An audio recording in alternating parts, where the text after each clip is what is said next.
Find it. Good boy. That's where I dropped it.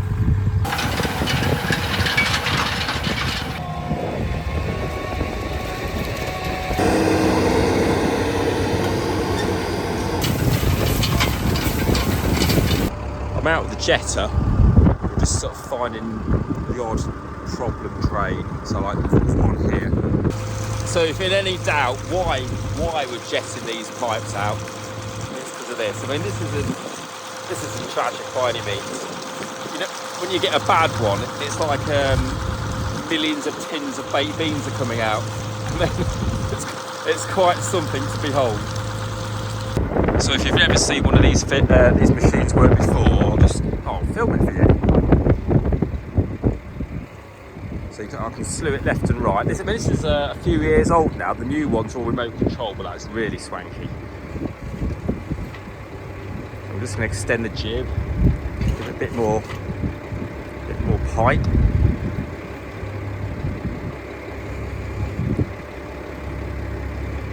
And basically align the probe. Just got this cable off up here. This is my road cable for folding up. So here's my spool valves. So you can see the pipe there. Right, I'm just gonna shove that in a bit. Right, it's in. So just gonna drop that down so it's on it. I've got a stick here. Help its alignment. I haven't got my welly boots on, so I'm hoping I'm not going to slip in and drop you in the plonk. And this stops it pushing back on itself.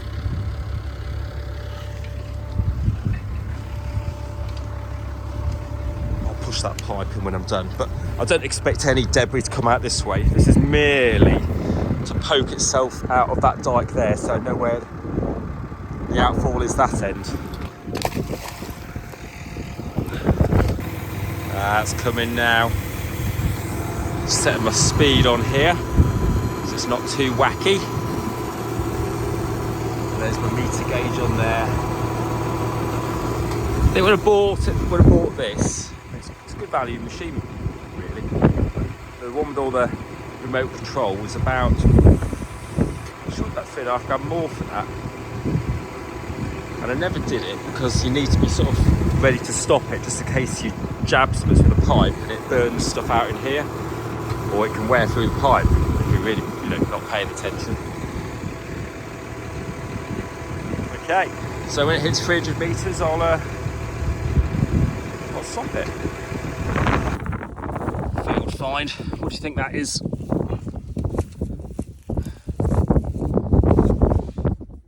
Answer on a postcard. No, that is a Ransom's subsoiler tip from years ago. They were horrible. They were bolts going in that. There'd be two bolts in there, bolting to the underside of the leg. Because on this land, you'd lose them before you wear them out. When you come to take them off, they were as seized as can be. So I was pleased to get away from them.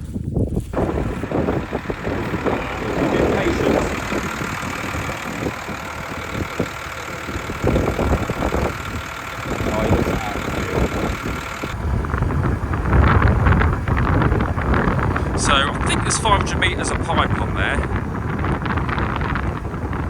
It's rare we get a drain that long.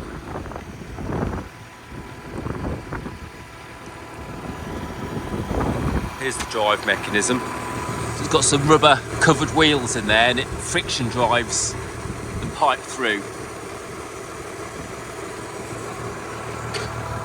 Oh, there we are, that's better. Really good system. Looks like it's oiled that chain.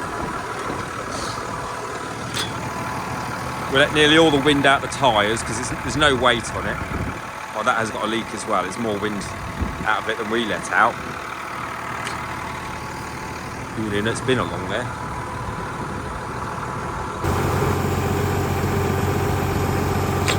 A few more meters. Pipe's nearly filled up. I'm just just getting ready on the lever to stop it. There.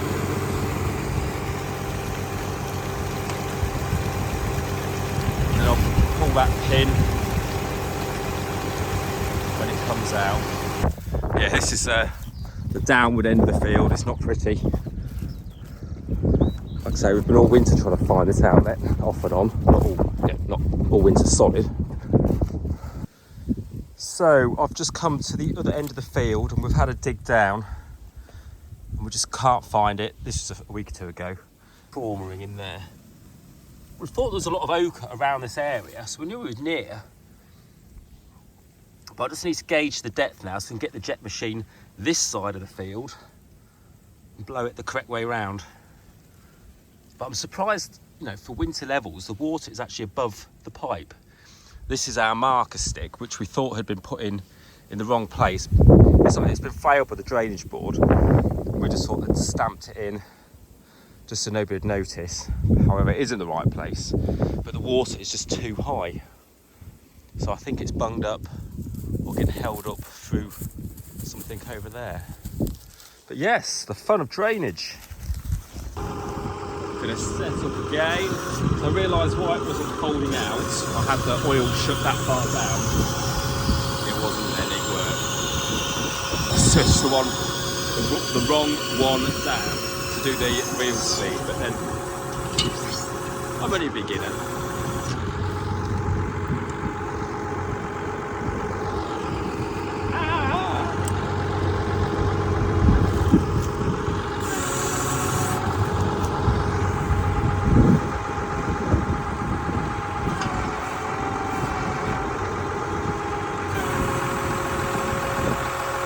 Pipe's right in the way, that blue pipe.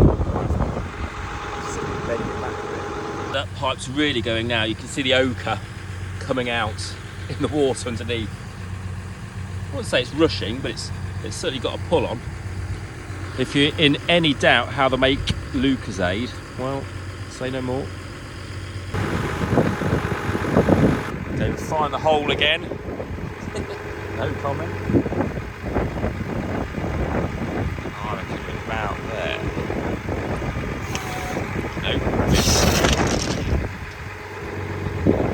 So I've got that tucked up into the hole. Yeah, it's flowing quite well, so every chance this should be good.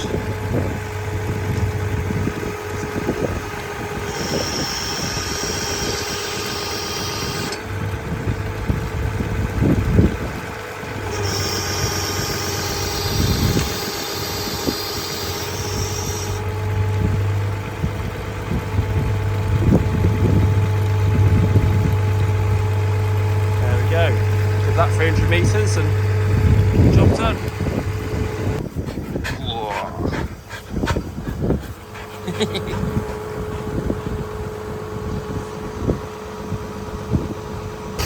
I'll just get the jet out so you can see it. So it's got 3 forward, 1 in the middle, and then the rest coming back. It's wet my leg.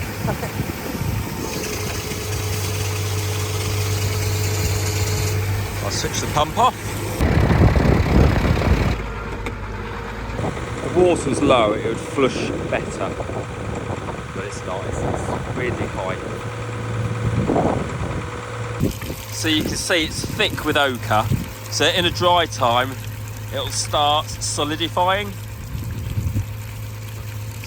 You know, far from that at the minute. But yeah, the whole point of flushing it is to keep that pipe clear. It's nice to get around every year, nice to do it, certainly 1 in 4 years. But after that you'll start, the pipe will start blocking. So I'm looking straight into the sun, but we're doing a bit of dragging. This is a silty field after potatoes, and it's kind of sealed itself. So we're just going to run this drag through, just to sort of give it some soil surface area again, to hopefully dry it out, because it's not doing anything. We have had dry. We have had wind, but because there's it's a flat surface area, so it's not getting dry enough to do any drilling. This is an old brown drag, brilliant legs on it. going pretty deep, only about 4 or 5 inches. Just to let the air back in.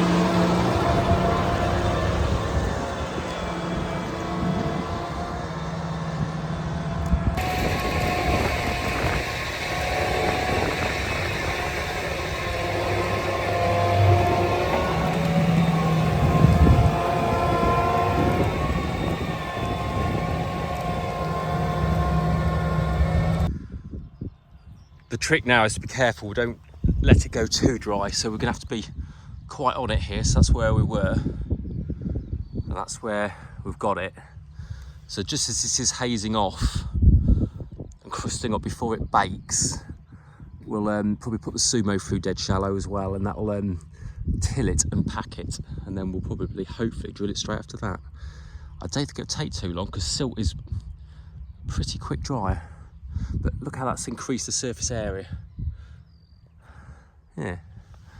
So a day after we got this field harvested, the heavens opened and the frost came down, and it came down quite hard. My friends who have got potatoes still in the ground now got caught by that frost, and it's annihilated them. So I don't think they're going to, I don't think it's even viable to harvest now. So I was very fortunate getting these out. So we did put some oats in on Monday, Tuesday, which in date terms was about the 22nd, possibly. And then it got an inch of rain over this last week. I'm so pleased we never actually rolled this. We did put the power harrow in because the volunteers never got sprayed off, and they were about 1.5 foot tall. And I thought I'd have to power harrow them just to get, I thought it'd bung the NZ up, which is a spring tine. The power harrow did a horrible job. It was puttying it, or butter, you know, so it stirred it, made a tilth, and then the packer just sort of mullered it. So pulled that out and put the NZ in, and it did a great job. 2 passes of that. This is what we've got. We drilled it 3 or 4 hours later, quick with a Vaddy. It's not chitting yet, but I'm so pleased I never had time to roll it, because it is squelchy underfoot. But it's a dark soil, it should warm quick.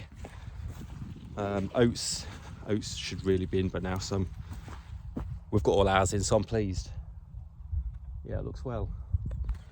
I don't think it's wet enough to blow them. I think this warm sun, it'll soon activate them. So this is what the field looked like before we NZ'd it, or tried power harrowing it. Full of oats, and like I say, we just couldn't get, it was so wet, we just couldn't get the sprayer in to spray it off. But probably the roots may have done some good, so we'll see. Get lots of these. Somebody's birthday. So what do we have going on here then? So this was sumoed when it's good conditions, actually. And we had all the rain. It largely sat okay. So George is in here now with the Vaderstad NZ. I was going to power harrow it because of the trash, because we never got to spray it off pre-winter. But actually, it's not bunging the NZ up, so I'm quite relieved. This is coming back now. It's really quite chuffing. I mean, this is a black hole, so it's deceptively good. Good blackgrass emergence, which is good. Here we are, look. It's getting quite big. Yeah, good shit. Just want another pipe or 2 land drain putting in here. Yeah, George is coming back, but this is where this NZ shines, because you can put a crumbler on the back if you want one, or not. So you can travel light and leave it so it can haze off with the natural, wind and sun. Whereas if we had a crumbler or a packer on the back, it could overpack it, and it's just a little bit too wet to overpack it.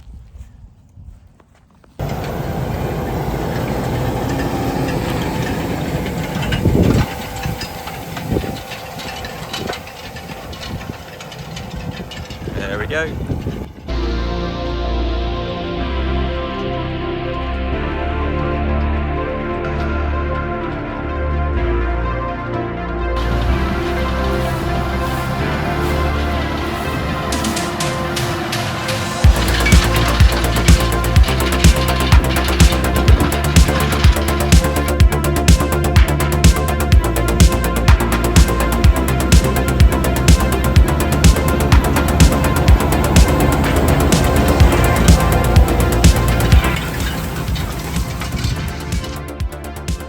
So yes, we're just stirring the soil about a bit, let a bit of air in, let a bit of drying. But this bit's in a lovely crumbly state. But it's just got that glisten to it. It'd be a Suffolk coal to drill in here. It wouldn't go, but yeah. There's a ladybird down there. They're out already. Nice sign. So this bit's in the middle of this sort of the bottom of this black hole where it could really do with another land drain in. You can just see how blackgrass loves it. So yeah, quite keen to get a drain in here for next, after combining.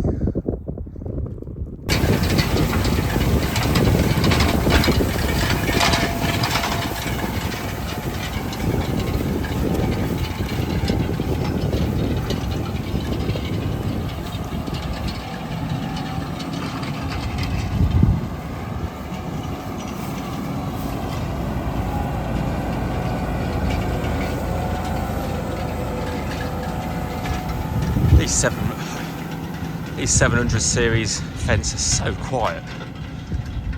I think my Hilux is noisier than that. Breaking the back of this field now, another 10 minutes and it'll be out of here. Or well, we'll start in a second pass. So the aim here, like I say, is let some air in. And we need to create a tilth because this is going to be peas.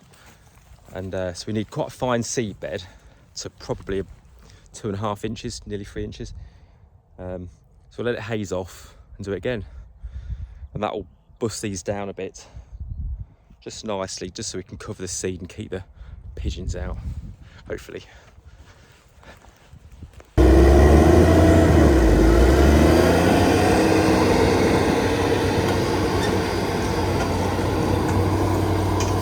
So we're just using this drill as a cultivator because everything we just don't want this dragging to dry out too quick. And I'm pleased he's took the initiative and came this morning to do it because I think it was getting plenty dry enough where it's dry. Where it's wet, it's still a bit icky. If you had a tractor on that drill, there's no way it would get through that bit it's just about to go through now. Not a chance. But that thing does float. It does float well.